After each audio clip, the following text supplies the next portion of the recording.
Sitting down with Dr. David Klein, and today we're going to talk about budgeting for health. Now, wait a minute. We budget for our house, we budget for our groceries, we send money aside to buy that fancy car, right? We put ourselves in debt for a number of things.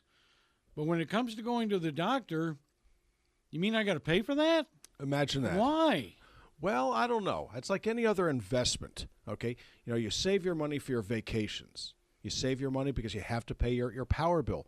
My God, if you don't pay your cellular, they cut off your phone. That's a disaster. Or even better, your cable bill. Okay, these things are all budgeted for, and we all are guilty of having to do that because that's part of being a responsible adult. But budgeting for your health is something that very few people understand. And it's just like saving for that roof. You know, you buy your house. Okay, you know that the roof only has a 15-year, maybe as little as a 12-year life here in Florida. So you have to put money aside because there's no insurance company that's going to pay for your roof. It doesn't work that way. Nobody's going to pay for your water heater. Every 5 to 10 years, it's going to happen. Your car, the tires have to be replaced. No insurance company pays for those tires. So you know that every so often, every 20,000, 40,000, 60, whatever the number happens to be, miles, you're going to have to replace it. What about your hair? How often do you get your hair colored? How often do you get it cut? What about your nails? Okay, here in Florida, man, if you don't get your toenails done, people are going to think really bad of you. But what about your health? Okay, budgeting for your health is probably the single most overlooked and single most important thing an individual can do. And you're going to think, well, but I pay my health insurance, and that should be enough. And I would have to point out to you that, A, it's not enough. It's going to be less than enough here pretty soon.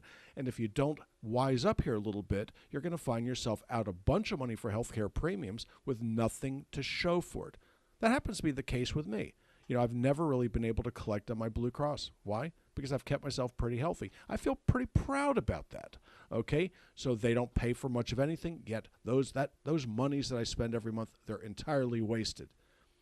Your health insurance premiums are there principally and primarily to take care of catastrophic illness.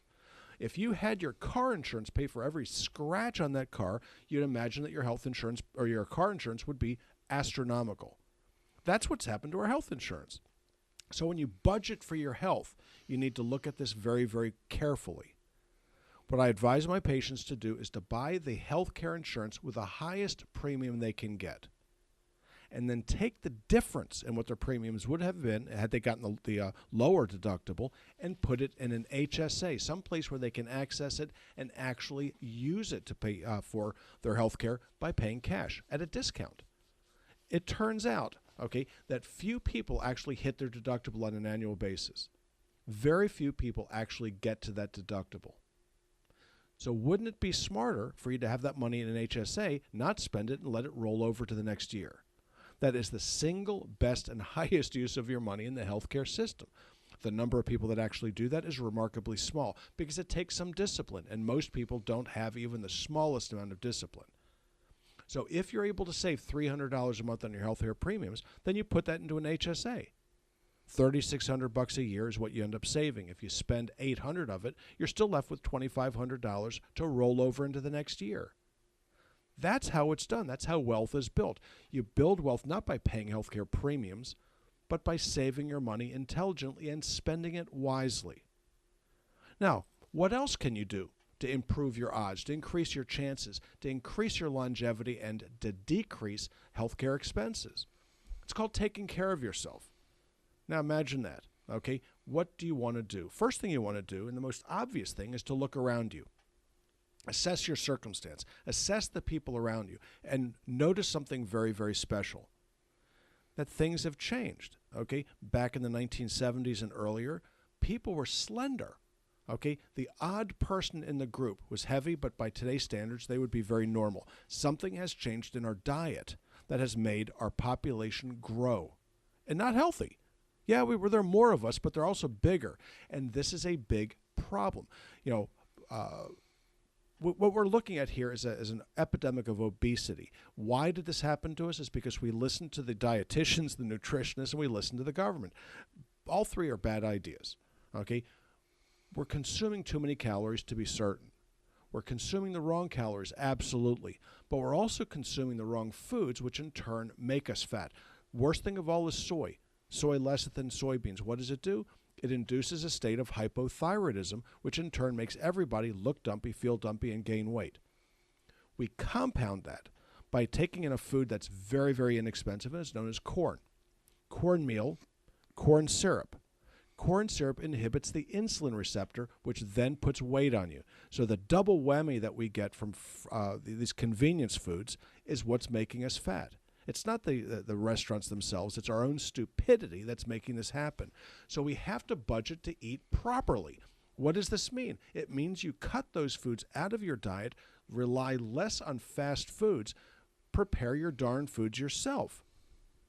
By cutting back in things that contain sugar, you're less likely to develop diabetes, your weight is going to return to normal, and oddly enough, blood pressure drops, cholesterol drops, and your body starts to become more normal and healthier. Yeah, we all know about not smoking. Okay, we could talk about that at length. Smoking ages you prematurely.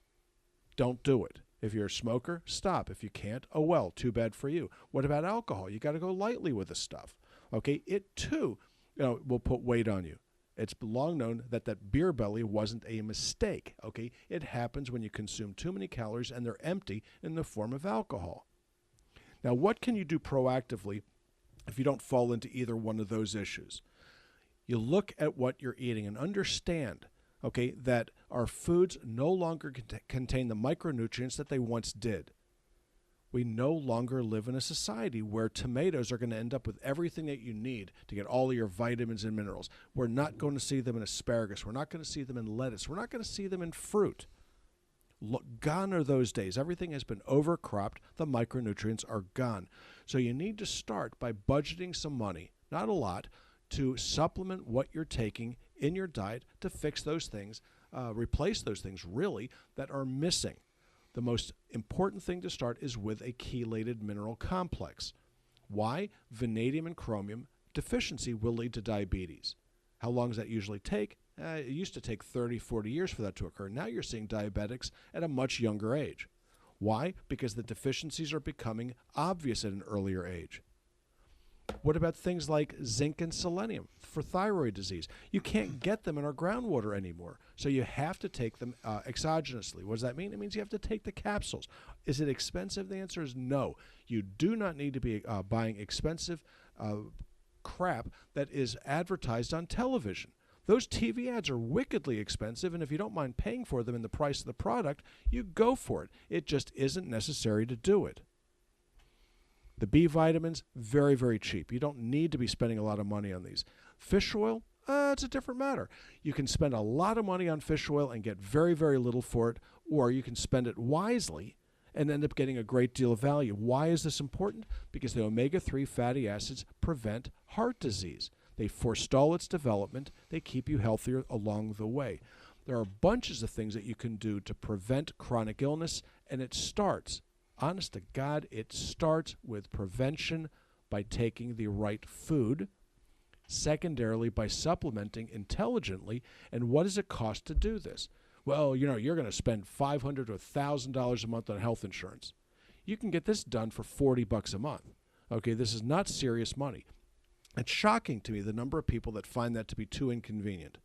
They find that taking a few capsules a day, or if it's a dozen capsules a day, it's too inconvenient.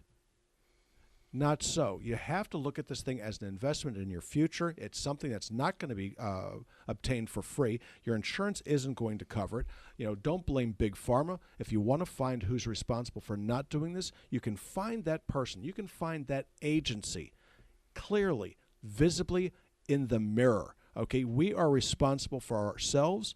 It is up to us to take care of ourselves. You need to go out there and find the information. You're the one that needs to take action. I encourage you to take personal responsibility. Get the ball rolling. It is never too late until you're dead. One of the things that I think people need to do more is you go into a grocery store, if you do the outside edge, the perimeter. You got your produce, you got your perimeter. You got your produce, you got your milk, you got your eggs, and you got your dairy, all right? There's no warning signals on any of that stuff. There's no list of ingredients of 900 things that are in it that are supposed to help you, which really don't. Shopping the perimeter is what that's called, with the exception of the bakery. You want to Well, steer clear of the yeah, bakery, okay? Because the bakery is a big, big problem. But true enough, if you shop the periphery of the grocery store, you're far more likely to remain healthy. And then look around at the people that are not. When you're at checkout, look around and see what those people have in their baskets, and you'll get a really good idea about what you should and shouldn't do. Now, understanding that people around you are looking at your basket also. You got to know how this works. All right, very good. That's going to wrap up today's discussion on budgeting for health care. All right. If you need more information on the doctor or his practice, suffernomore.com, suffernomore.com, and stagesoflifevitamins.com. Vitamins.com.